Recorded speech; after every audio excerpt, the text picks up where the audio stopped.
তো নমস্কার, আমার নাম বিপুল রায়। আমি চলে আসলাম ফের আরও নতুন একটি ভিডিও নিয়ে তোমাদের সামনে। তো আজকে আমি বলবো হচ্ছে সেন্ট্রাল ব্যাঙ্ক অফ ইন্ডিয়া। এটা একটা ব্যাংক, ঠিক আছে। তো এই ব্যাংকটার ব্যাপারে একটু বলার চেষ্টা করব এই ভিডিওর মাধ্যমে, কারণ এই ব্যাংকটা ডিভিডেন্ড দিতে চলেছে। আর ডিভিডেন্ডের এক্সডেট কবে রেখেছে, কোম্পানি প্রতি শেয়ারে কত টাকা করে ডিভিডেন্ড দিতে চলেছে, তো এইসব ব্যাপারে হচ্ছে সংক্ষেপে আলোচনা করার চেষ্টা করব এই ভিডিওর মাধ্যমে। তো চলো দেরি না করে ভিডিওটা শুরু করা যায়। তো দেখতে পাচ্ছ এই ব্যাংকটার কারেন্ট স্টক শেয়ার প্রাইস চলছে হচ্ছে 37 টাকা 24 পয়সা।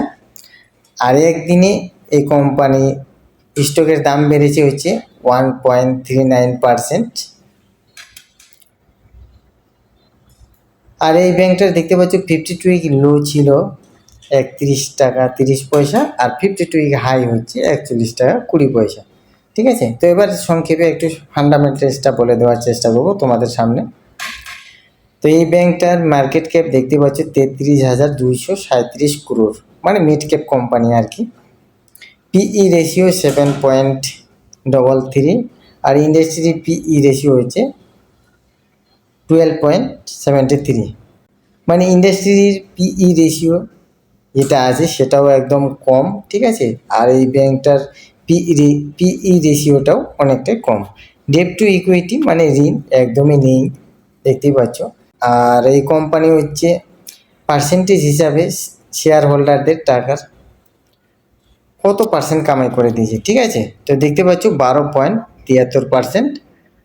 আর ইপিএস আর্নিং পার শেয়ার মানে প্রতি শেয়ারে এই কোম্পানি শেয়ার হোল্ডারদের হচ্ছে 5 টাকা 1 পয়সা করে কামাই করে দিয়েছে। তো ফেস ভ্যালু হচ্ছে এই ব্যাংকটার এখন 10 আছে। তো যাই হোক, এখন আমরা দেখে নেব যে এই ব্যাংকটা প্রতি শেয়ারে কত টাকা ডিভিডেন্ড দিতে চলেছে আর এক্সডেট কবে রেখেছে। তো দেখতে পাচ্ছ এই ব্যাংকটা ডিভিডেন্ড দিতে চলেছে হচ্ছে 0.60 পয়সা করে পার শেয়ার, ঠিক আছে। আর ডিভিডেন্ডের এক্সডেট রেখেছে হচ্ছে 8 মে 2026, রেকর্ড ডেট হচ্ছে 8 মে 2026। তো আপনারা কেউ যদি এই ব্যাংকে ইনভেস্টমেন্ট করতে চাও তাহলে অবশ্যই এই ব্যাংকটার ব্যাপারে আগে ভালোভাবে জেনে নেবে, তারপর ইনভেস্টমেন্ট করার ইচ্ছা হলে করবে, না হলে অ্যাভয়েড করবে, ঠিক আছে। তো যাই হোক, আমার এই ভিডিওটাকে কেউ ইনভেস্টমেন্ট টিপস হিসাবে নেবেন না, এটাকে জাস্ট ইনফরমেশন হিসাবে নেবেন। আর হ্যাঁ, এই ধরনের আপনারা যদি রোজ দিন ইনফরমেশন পেতে চান তাহলে আমার চ্যানেলটাকে সাবস্ক্রাইব করে রাখতে পারেন। তো ঠিক আছে, আজকের মতো এইটুকুই। আবার দেখা হবে আরও নতুন একটি ভিডিওতে। আর এতক্ষণ ভিডিওটা দেখার জন্য অনেক অনেক ধন্যবাদ।